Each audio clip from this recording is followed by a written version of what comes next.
Hello, hello, everyone. Thank you for joining today's LinkedIn audio event, Creating Psychological Safety in the Workplace. So I see you trickling in to join, to talk. I'm so glad that you made time to join us for this very, very, very important conversation. As you recall, the last LinkedIn audio event I hosted was about creating cultures of mental wellness or the current state of mental health in the workplace. And I thought that this would be a great follow up. And after launching a poll, you agreed that we need to discuss psychologically safe workplaces. So I see you trickling in. Thank you so much. I'm so happy today to be joined by a great LinkedIn friend, Lena George. Hi, you want to introduce yourself? Hi everyone, Lena Graves here. Grace, I'm It's sorry. such a you're totally fine. Uh, it's a great pleasure to be here with Natasha today. This is such an important topic, and when she posed the question on LinkedIn about what the next topic was going to be, I sort of just felt that it was the right topic for us to be addressing and to having conversations with people. So thank you, Natasha, for having me today. And thank you, everyone, for joining. We are super excited to get this conversation started.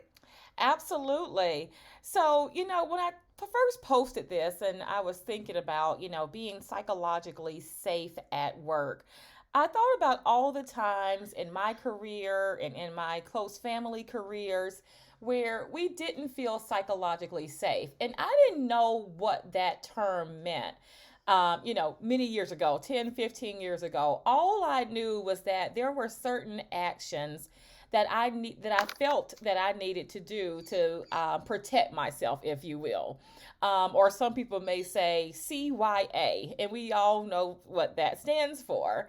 But there were certain things I would do, such as documenting every conversation. Right, you go to a meeting with your manager, you come back, you document every word. Just to cover yourself. If you're too scared to call out sick, I had just joined an organization just a couple of months before my father passed away. And it was something about that organization where I did not feel psychologically safe to even be at my father's funeral. And I remember being in the limo, like returning emails on the way to my father's funeral. And that meant that there was something about that culture that did not make me feel safe. And when I say psychologically safety, right, we're not talking about any physical threat or harm. We're talking about a safety in that I am able to just show up to work, rock out, do what I'm supposed to do when I get there, do the best that I can do, and that there is some kind of implicit contract that as long as I do that, that my organization will in return provide a safe space for me where I don't feel threatened, I don't feel intimidated, or I'm not going to feel some kind of retaliation, if I do speak up, if I see something that I think is not inclusive or is offensive. So, Lena, I'm interested. What would be your definition of psychological safety in the workplace? So thank you, Natasha, for sharing that. I will share here in a little bit some personal stories as well. But I think that definition is that ability to be your true self and to deal with whatever events you may have going on personally that impact how you feel at work. And so I think historically we have heard this old term saying, leave your problems at home and come into work to do your job, right? And Mm-hmm. that's not a real thing, right? Yep. If my child is sick, if I have an issue, in your case, Natasha, such an impactful life event happening in your life, and you don't feel that you can share your true emotions of what you're feeling at that point in time in your workplace, we have a problem, right, Houston? We have Mm-hmm. a problem. Yes. It's not okay. It is not the environment that any of us want to be part of. And I think one of the critical things that Natasha shared in this conversation, in the example that she shared, is that quite often organizations do say, but you do have PTO, but you do have the ability, go take the time off and do what you need to do. but there are other things culturally that are happening that are preventing you from truly being able to do that. So if people are telling you, yes, go ahead and take the time off, but in the meantime, I send you 100 emails asking questions Yep. about deadlines and we know you're out and you can respond when you come back, but here is the 100 things that are going to be waiting for you, right? So those are all those examples of things that are happening that are creating that culture of, ooh, maybe I shouldn't do this, maybe I shouldn't take this time off, maybe I just need to be here regardless of whatever else I have going on. Exactly. And, I think that's definitely the sentiment that's happening right now in workplaces as we face the great resignation.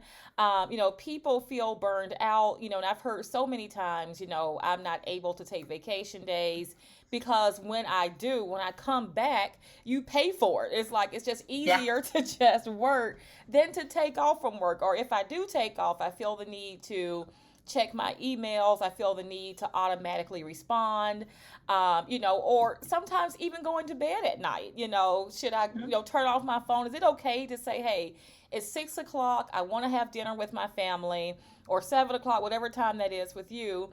I want to have dinner with my family. I'm just going to turn off my phone and walk away from it. And many people don't feel safe enough to disconnect because if they've got to immediately, they feel the need to immediately return emails from their managers or otherwise it may, may have the impression that you're not working, right? Or you're not working Yeah. hard. Which brings me to my next thing about feeling psychologically safe is the this whole return to work that many organizations are requiring, right? After 2 years of working remote. Let's talk about that for a minute and how that's impacting psychological safety. Yeah, Natasha. So that's such an interesting topic because a couple of things that we have to acknowledge of what happened over the past 2 years. And as we talk about the great resignation, and yesterday I was attending an event where we call it the great reevaluation of life priorities, right? And I Mm-hmm. thought that was such an interesting way to look at that. But as we talk about coming back to the office and that requirement or not, of working remote or not, I think we need to also put a little bit of emphasis and focus on what it represents, whether you're an organization who are coming back to the office full time or doing a hybrid work or doing whatever decisions you have to make that is best for your businesses, acknowledging how life has changed for all of us over the past 2 years, but also acknowledging that many individuals have sort of taken this remote work to mean that I'm always connected at all times, and my work schedule sort of became all hours of the day at any given point. And many of those situations are self-inflicted, but many of them are based on what you were sharing earlier, Natasha, is that anxiety that I feel if I don't instantly respond to something because I'm working remotely, so I should have access to all of it instantly right at my fingertips. Exactly. And I also think there's another, part of it is, as employers are asking employees to come back to the workplace, we've got to remember that as employees have been working remotely, that has actually contributed to our psychological safety because we're not having to deal with the water cooler talk, the conversations Mm-hmm. between meetings that can sometimes result in microaggressions. I don't have to code switch, Yeah. and conform to this culture and this corporate environment. And working remotely has allowed me to be able to be a little bit more authentic than I would be working in the workplace. It's allowed me that, not allow for those opportunities of small talk that can sometimes result in offensive, behavior or things being said that offend me. And now that we're going back to in person, I don't think organizations have done enough to address how that's impacting people psychologically to go back into these environments that are not always inclusive and not always cultures of mental wellness, right? So we've got to take that into consideration as well as we start our return to work effort or return to the office. I want to say return to work because we've always been working, but Yeah. our return to office efforts. So, what I want Yeah. to do, if you don't mind, is just hear from a couple of people in the audience. about your take on psychological safety. What does it mean to you to work in a workplace where you feel psychologically safe? What does that feel like? What does that feel like? To you. If I can get a couple people and you have the function, just go to reactions. Raise your hand and I can allow you to talk. That's the great thing about audio events is that everyone has the opportunity to speak up. And I know we're speaking on a topic that you may not feel psychologically safe to speak on because your employer may hear something you're saying, but it doesn't have to be your current experience, but just what in general does psychological safety feel like to you?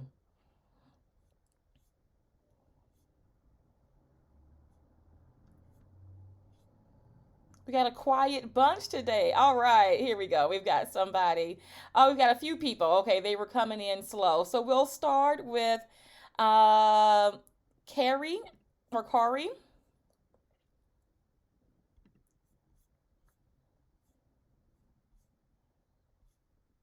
You can just unmute yourself, Carrie. Yeah. Hello, can you hear me? Yep, there you go. Okay, there it is. Oh, I love your title, DEI Burnout Prevention Coach. All right, so I'm definitely interested to hear what you have to say. Absolutely. Yeah, I do burnout prevention specifically for DEI leaders because I know that's such a space where the work is just so much. And so I wanted to be able to support there. But for me, psychological safety, the anxiety around it. If I find myself overthinking or second guessing or even just my heart rate increasing or something, if all, and I don't just have a thought and then speak it or an action and then do it, that's how I know that to just act or speak out. I love that. You're absolutely right. Just being able to speak out, share your thoughts without second guessing, knowing that it's okay to be wrong, but you'll be able Right. to engage in a healthy dialogue around that. That's working in a psychologically safe work environment. I love that. Mm-hmm. Natasha, I'd love to share an example of that. I Mm-hmm. was coaching this amazing HR peer professional several years ago, and she said to me, and I actually found myself in that situation at some point in my career, so I could relate to it very closely. But she said to me, um, when it comes to this relationship that I have with my supervisor, something really strange is happening where when I'm going to send an email, something that would normally take anybody a 2 or 3 minute tops to type and just hit send and go, this has now become a task that normally takes me 45 minutes to an hour because I sit there and rethink this email over and over again and try to guess every possible reaction that this person is going to have towards me Oh, based on what I'm saying on this email. So thinking about that from that perspective, where holy cow, now we're talking about not only how this person is sitting there and this level of anxiety about what is it that they need to communicate, and they should be able to openly communicate it, and if it's wrong, it's wrong, we'll have a conversation about it, we move on. But now it's also that, from a being productive perspective, you're sitting there second guessing yourself with every single conversation that you're having with mm-hmm. this individual. And that is a very close definition to what Carrie was saying on psychological safety, that if you no longer feel that way, then definitely something for us to consider there. Absolutely. Absolutely. Thank you so much. And thank you, Carrie, for sharing that. Up next, we have Nakia.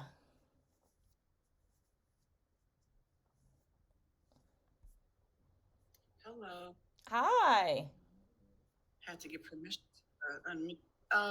What I wanted to say with regards to this is that I find that, I've been in corporate America for about 20 years, and I can honestly say where I'm at right now is probably one of the first organizations that actually took a vested interest in our psychological safety, to the point where all throughout the day we have a software where we can state exactly how we feel in that software in order for us to be reminded that you might need to get up, you might need to walk away, you might need to take a break, and that it's okay for you to take a break. It's okay for you to Oh, uh, wow. yeah, it's a wonderful software, and it came about especially during the pandemic when everyone was forced to be remote and you did not have, a lot of people were not accustomed to being home all day, especially when you're single and stuff like that. So the fact that they actually took a vested interest in the well-being of everyone as a whole was definitely very new to me and something that I have grown to appreciate because previously I can remember I was in a situation where my father was in the hospital due to a very crazy accident, and I had to go to Georgia for about a month because that's how long he was in the hospital for. And I was asked to return to the office for a meeting that I literally could have taken remotely. But the thought process was it wouldn't look good if I wasn't actually physically in the office at that time. And at that point, my dad was about to go into having heart surgery. So I couldn't even really focus on the meeting because I was so concerned with whether or not how the surgery was going, but I had to, go back into the office. So, and at that time, I knew then that, my psychological safety was uh, was in danger because I had to basically choose my career, my job over being there for my father while he was in heart surgery. So I said all that to say that it is a blessing when you literally can um, find safety, especially psychologically at work, Mm-hmm. and have to feel concerned or be worried about the security of your job because you have to then make decisions to put the job over your welfare and your well-being. That's right. That's right. And I think so many of us have done that throughout our careers where we have put our job over our own well being, over the well being of our loved ones. And if we have to, even boil down to making that choice, you're not working in a psychologically safe work environment. But kudos to your employer for that software that they're using to encourage not just your mental health, your physical health, and your overall well-being, and acknowledging that the things that may occur working in a remote environment to nudge you to get up and move and take a break and all those things that we sometimes get lost in without being in the actual work environment. So thank you so much for sharing that. All right, up next we have Evangela.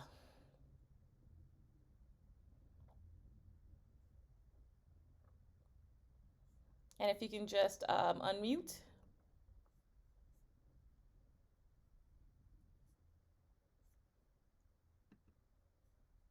Sometimes it does take a minute.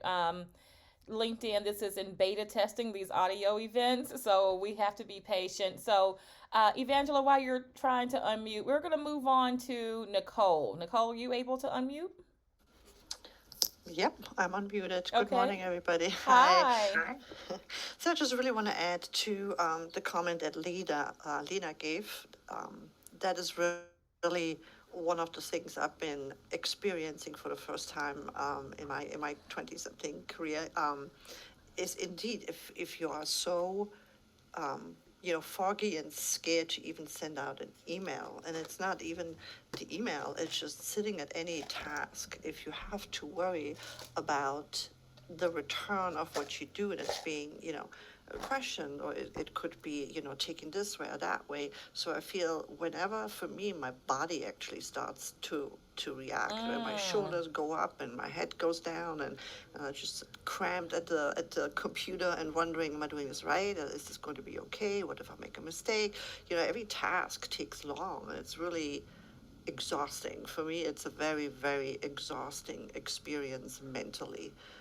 And it just beats you down, right? Come Sunday evening, mm, my heart rate goes up, my stomach hurts because mm. you're like wondering, oh my God, what's the day going to bring. So psychological safety is everything for me.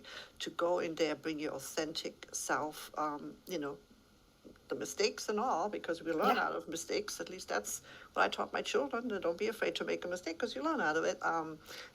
Once that freedom kind of goes out the door, then that's where you sit.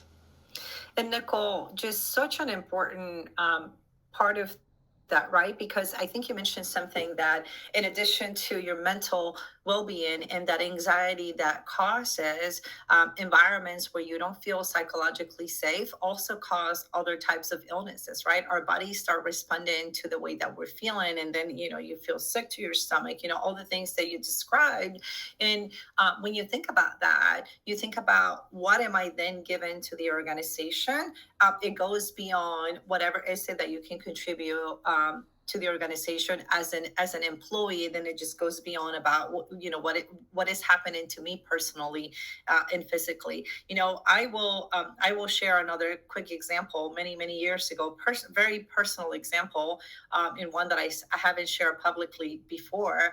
I was impacted in an environment where I did not feel psychologically safe, and I was also dealing with one of my children having some mental health issues that were pretty deep in a lot of issues for my child. And so I'm trying to be the best version of myself that I can possibly be at work, but then I'm not feeling supported, I'm not feeling respected. So the long story short the short story of that is that I ended up making a decision to leave that employer because I did not feel psychologically safe to be able to deal with that environment with my child and the situation that was going on there. Instead of being able to feel comfortable taking leave or something like that, I just didn't feel that that was acceptable to do.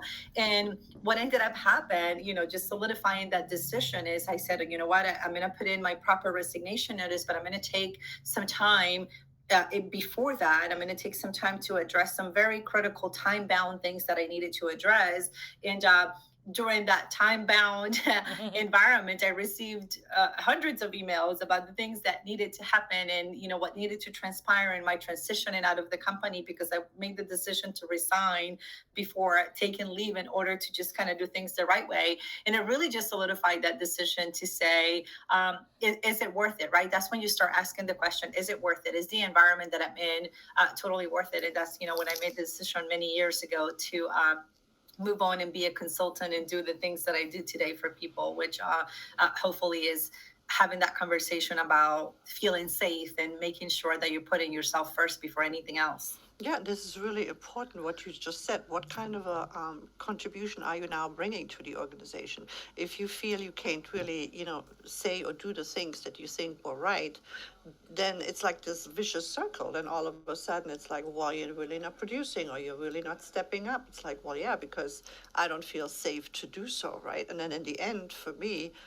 I feel I'm missing out on the learning part, because in human resources, we never really stop learning, right? You look at the whole pandemic situation and now the remote working. So every single time you deal with servicing humans, you're learning. And so if you don't have the psychological safety, you also don't learn for yourself. You're kind of stagnated on where you are. So and making that decision, Lena, to leave the organization, that is huge. Congratulations. And not everybody obviously can do that, right? If you have children, you have bills, you have things to do. And so, anyway, I'm going to stop now, but thank you. Yeah, well, I thank agree. you so much, Nicole. I appreciate your input. That was great.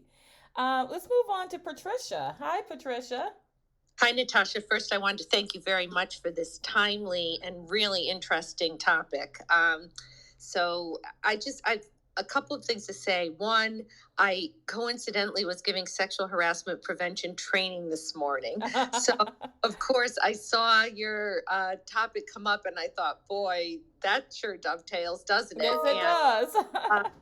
And there's a lot of concern. The EEOC data showed that the sexual harassment claims dropped to some extent in 2020, primarily probably because people were working remotely. So there was the benefit of being able to work remotely, less opportunity for harassment, although of course we all know there had been some harassment remotely. Mhm. But one of the issues with returning to work is more human interaction, which brings with it, of course, more stress. It might be nice to get out of the house a little bit, but there's so many factors. So I think one thing organizations can do is to help ease the transition back, to recognize. I think one of the best things that has come out of the pandemic is that there has to be more flexibility in the workplace, particularly for working parents or any employee who's dealing with any kind of family issue, caring for somebody, you have to have some degree of flexibility. I do think we're going to see that going forward. I also want to put a plug in for take advantage of the things you're entitled to as an employee. I myself have had to take FMLA for family members' health conditions, and those benefits are there for you. I know sometimes they, might not be paid. In Connecticut, we just passed a paid family medical leave, which is terrific for people who need it. And so there are opportunities that people can take to try to support themselves, even if the environment is not ideal. The only final thing I will say is that, during the remote work situation, a lot of us were thinking about ways to maintain employee engagement. And we know that high engagement correlates with high psychological, and happiness in the Right, workplace, right. basically. So, that's another thing the employer can do to help with the workplace is to create opportunities for engagement. I think I'm seeing a lot of concern about, return to work, and it is nothing to be taken lightly because it is a big step forward for anybody who's been working remotely for 2 years. It's a huge sea change. It is. And so we have to figure out ways to, take care of ourselves in all of this, because it is stressful. Yeah, thank you so much. And I'm glad you're doing trainings because, we need to be reminded of how we work together in person again, right? We need to be reminded of those things that you don't say, you don't do. You're going to have after work events that you've got to be cognizant of. So Exactly. we got to pull that out, brush it off, and also address not just the legal part of it, but those subtle things that can happen that may not be illegal, but those subtle, micro insults that can create a toxic work environment, right? Absolutely. All right. Thank you so much for Patricia. I really appreciate you joining. Let's move now to Sheba.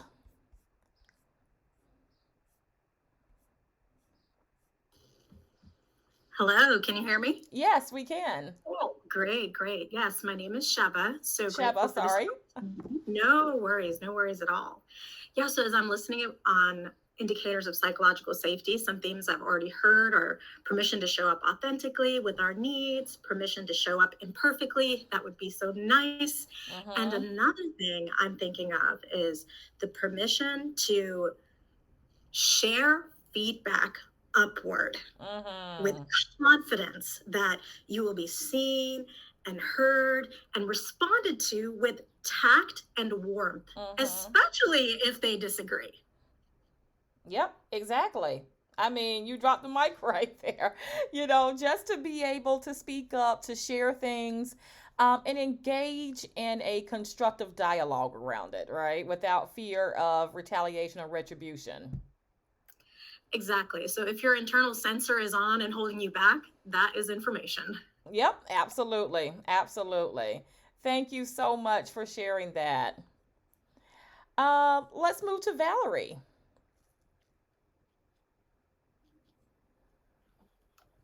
Hello. Hi, we hear Hi. you. Thank you. Thank you so much, Tasha and Lena. I had in my field, there's a particular thing related to psychological safety, which is that we're often asked to evaluate things like how is this going? What were the results of this program? And sometimes we have to deliver bad news. Your initiative didn't do as well. The sales are down. And I've seen a lot of people in my field have trouble with this. There's been I've seen a lot of cases, and I've had it myself, where bad news was really taken, not very well by the people who had asked the question. And I've seen my friends change jobs and things like that. I guess I'd be interested in your opinions. One thing I've noticed is in my field of data science, a lot of people aren't even aware that issues may be sensitive, because for us it's just kind of all information, or it's just a math problem. So even having someone tell you that something that you need to tread carefully would be helpful in some cases. Mm. So anyway, that's one particular thing. And I have seen certain organizations are much better. And I think, having leaders who are open to, hearing the answer to the question they ask, and who are, able to let people know if there's this particular if it's a sensitive issue. So thanks. Yeah, I call that the unwritten rules of the workplace, and sometimes just knowing what those are can be very, very helpful. Like, we don't go there. We don't, just don't go there. It's helpful. And you're not kind of walking on eggshells about what you can and cannot address. Hopefully, you work in a workplace where you can talk about or address everything, but we know that that's just simply not the case. So I call that the unwritten rules at work. All right. I think we had someone to join us. Desiree, sorry. Hi, good Hi. afternoon, everyone. Thanks so much for letting me be a part of this conversation as well. It's interesting. Everybody's saying this is a very timely conversation, but it really is. I just found out just yesterday I'm returning to office next week, so that is it's dawning on my mind as well. And I think I read something last night that really spoke, and I thought was so interesting in this conversation, which is, if you knew me as a mother, as a woman, as an entrepreneur, as anything 2 years ago, you don't know me anymore. Right. So I think there's part of what the pandemic has done in just this entire period of time that some of this psychological safety is also going to come from some of the interpersonal relationships with our peers, with our colleagues, with everybody else that we have to re-interact with, because we've kind of just put our heads down and continued to work and thrive and really been on survival mode for these past couple of years. I have found for me, my workload has tripled in the time that I've been at home versus been any easier. So what was once a glorified I think role of anybody that got to work from home, and it was seen as this glorious moment where perfect work-life balance, hang out with your kids and get the job done, is just simply not true. I think as all these companies had to continue to figure out how to keep lights on during this time. So for me, I think I'm nervous and yet optimistic about just the interpersonal side of it, because I think there is going to be just this period of almost reintegration with each other and where we were at and where we're at now, and I think accepting that some things might not look or feel the same is part of it, so that then in turn we can accept each other's new authentic self and then move forward together stronger in a new way. So my hat goes off to all leadership that is going to be responsible for a lot of these conversations from employees everywhere, right? That are going to come to them and say, here's what I'm uncomfortable with, here's what is not working, here's this. Because although they will be looking out for their teams, we also have to remember that they're human too, and they're going to be between a rock and a hard place between business operations and the people and human side of it. Those are all great points. And I think, what you said really resonates. I'm not the person I am today than I was 2 years ago, pre-pandemic, right? Most of you know my story. I was diagnosed with a mental illness during COVID, and that fundamentally changed who I am. And while I'm not trying to define myself, by my mental illness, there are certain things that I now have to do because it's a matter of life and death for me, right? As part of my daily routine, the way that I care for myself, the way that others care for me, that's very, very important and critical. And if I'm working in a workplace, then that's something that my organizational leaders need to understand and need to be able to adjust. And I don't think that that's unreasonable. And I think there's lots of people who are probably in my same shoes where, you're just fundamentally not the same person you were pre-pandemic. Lena, I'd be glad to hear. I know you too. We had a brief discussion, about what we were doing. We were planning great things together before the pandemic. We thought we were on top of the world, right? Until the carpet got, pulled from under us, right? Yeah. So interestingly enough, and I'll remember this day, and I remember where I was wearing, and I remember all of the things that were happening at that moment because it was an impactful moment in my life. But I was actually at the Charm office on March 11, 2 years ago, meeting with wonderful Johnny Taylor, planning for him to be a speaker at a conference that I've put together to talk about workplace culture and all the wonderful things that we should all be expected in the workplace. So absolutely, it was definitely one of those life-changing moments because, like Natasha said, we were very much doing so much on to use her words, on top of the world. There is so much momentum going, so much wonderful things happening, and just that overnight flip that we all felt sort of made it difficult to sort of, could I come back and put myself back together? Absolutely, but how do we do this, right? How do we get back to that, and how could we, from a psychological perspective, how can we continue to be the champions of that mental health wellness in the workplace when we're feeling so down ourselves, right? So those people, HR professionals, and those people who are working with individuals in the workplace to promote wellness and to promote happiness and to promote all of those things, those of us who were hugely responsible for that in the workplace suddenly felt that rush of emotions and feelings ourselves, that we then needed somebody else to kind of help us navigate through. And it made it tough. And I absolutely agree with you, Desiree. I think many of us, if not all of us, would probably agree that who we were 2 years ago is probably very different. Our priorities 2 years ago are probably very different than what they are today, which is why we're seeing all of the things that we're talking about in terms of great resignation. And I think that there is an additional shift that's taken place with the job market the way that it is today. I remember many years ago interviewing for jobs and just being nervous about, like, I really want to get this job, or I applied for X number of jobs and got X number of interviews. The math, how that worked out, and leaders were in this mindset of, you are interviewing for a job that you really want to get. And I think that this shift with what's happened to all of us over the past 2 years, and the things that we are willing to accept and not accept in the workplace, is that we are absolutely 100% of the people out there interviewing for jobs are also interviewing that organization to be their employer of choice, the person, the group of people, the group of leaders that they want to work with in an environment that, to everyone's point earlier, we're all bringing our true selves to work every single day, regardless of what difficult or not so happy things may be happening to all of us. Yeah, absolutely. I remember you making that announcement that Johnny Taylor was going to be speaking, at the conference. I was excited to be a speaker.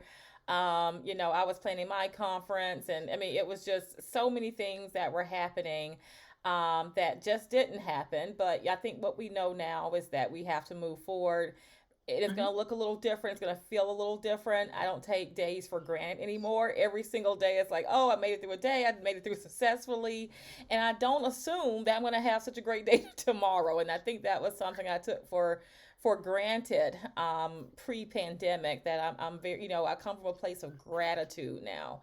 And a lot of people ask me, how do I deal with my mental health crisis? And that's been one of the key components, is coming from a place of gratitude every day. What am I grateful for? And even the little things, and sometimes that list is very, very small some days, but I try to come up with at least one or two things that I'm grateful for. And some days it's just simply waking up. And that's okay with me, right? There are things right now that are just simply okay. And I think that what we have to make that list of things that, that are we're okay with, this, I'm okay with these certain things. But I think we also have to make a list of things that we're not okay with. And I know many people on that list have said working in toxic work environments, and environments where they don't feel psychologically safe. Sometimes when you don't feel psychologically safe in your work environment, and you're doing all these things for protection, for yourself and your well-being and your job, that can feel like another job in itself. If I'm having to document every conversation, if I'm having to rewrite an email 5 6 times to make sure it's coming off the right way, if I'm staying up all night the night before a meeting with my boss because I'm scared what's going to take place in that conversation, those are things that are absolutely exhausting, and we need to remove ourselves from, right? So, I just encourage you to really evaluate the workplaces that you're working in, and is it worth your mental wellness, right? To work there, because there's no price tag that you can put on your own mental wellness. So we've got a little bit more time. We can certainly end early, but does anyone else, have any thoughts around what does psychological safety look like and feel like to you in the workplace, Or what is your organization doing? I loved, someone brought up earlier about what their organizations. I love put a positive twist on things as well. What is your organization doing to, intentionally create cultures of psychological safety? Any feedback on that? Your organizations, what are they doing right? How are they getting this right?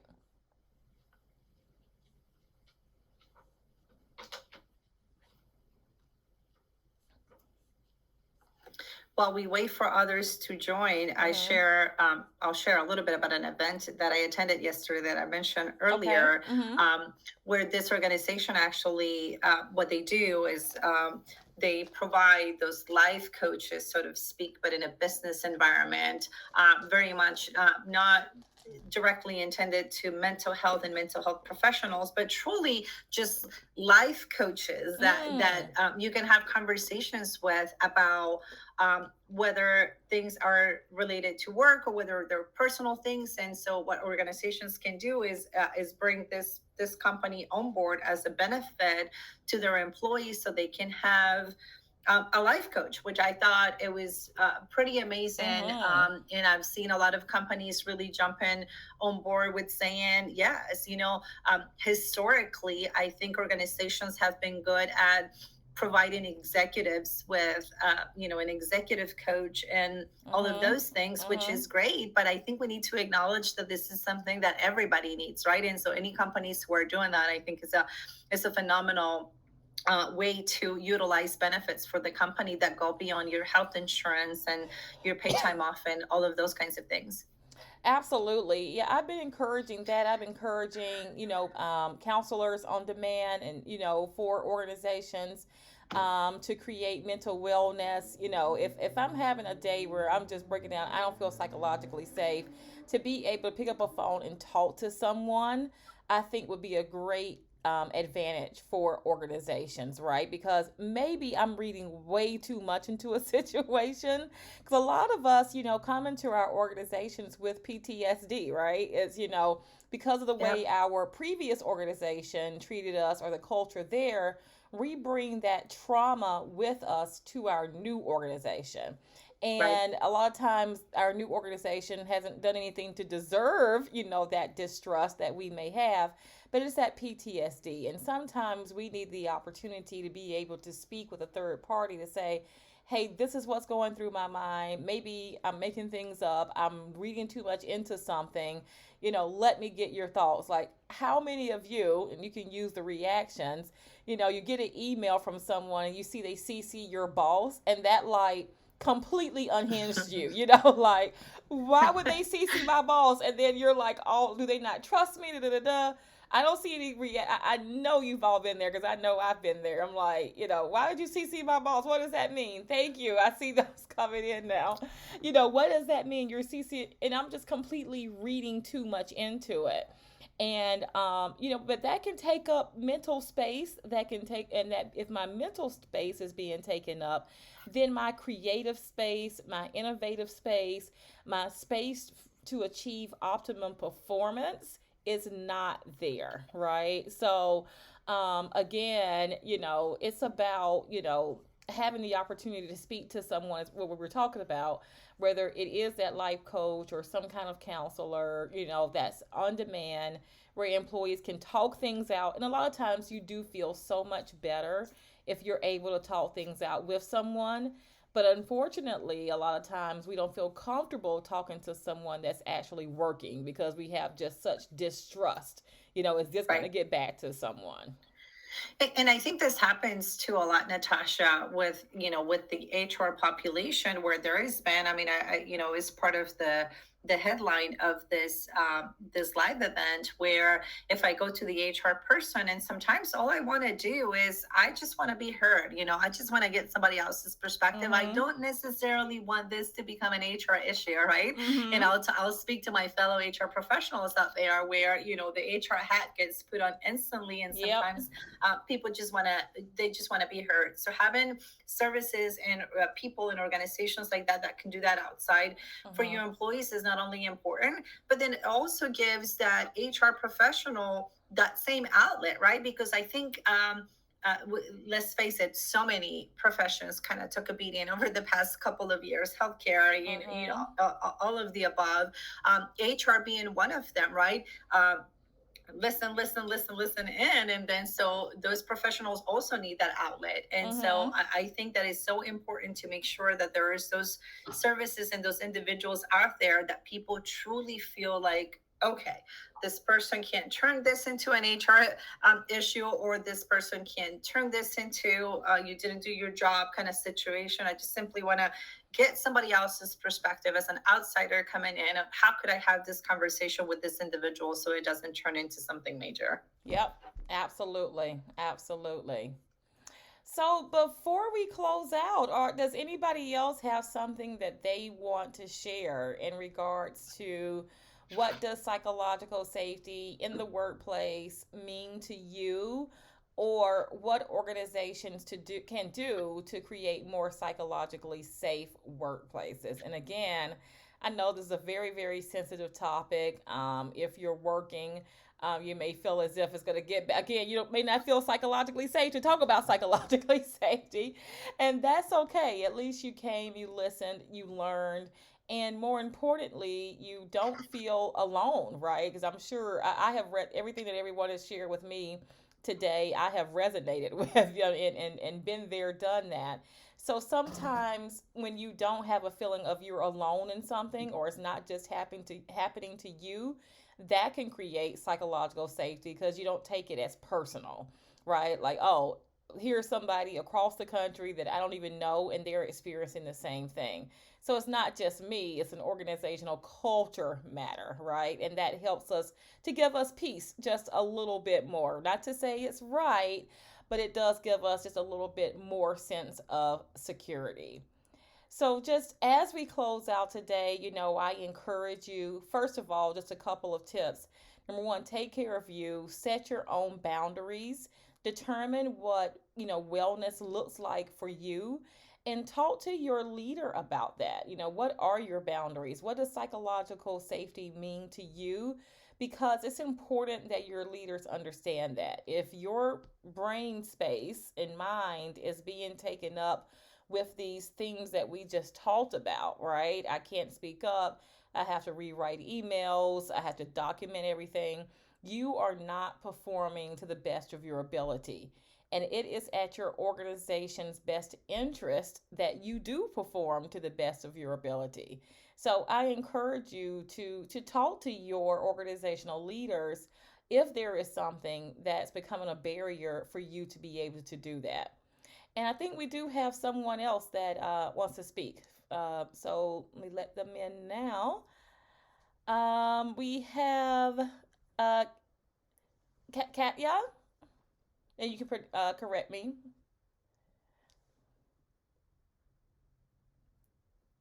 Can you unmute, Katya?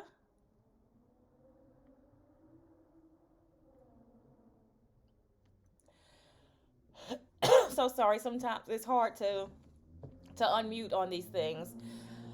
Oh, excuse me. But Lena, you want to add anything? Any closing thoughts?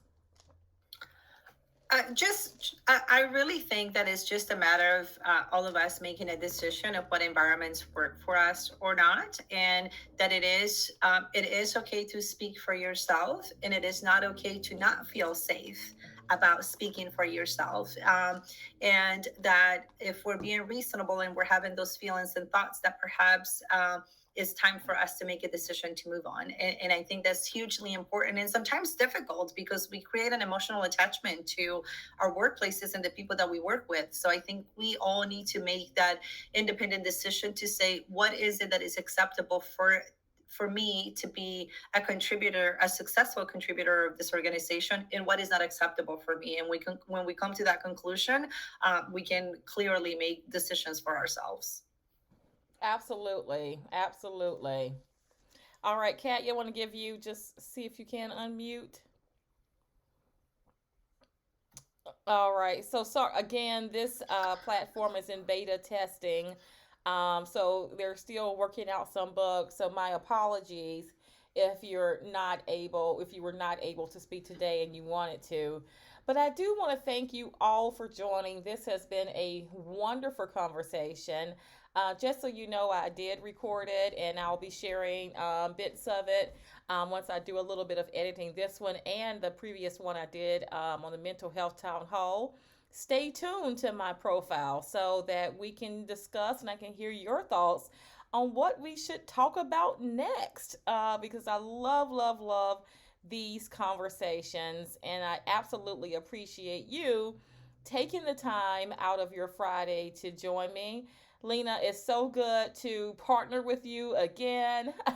All is right in the world again when I start to re engage in these partnerships. Absolutely. And I'm looking forward to many more partnerships. But until then, thank you all for joining. Have a great rest of the Friday and a great weekend. Stay tuned for the topic for our next event. Thanks, everyone. Bye. Thank you, Natasha. Thanks, everyone.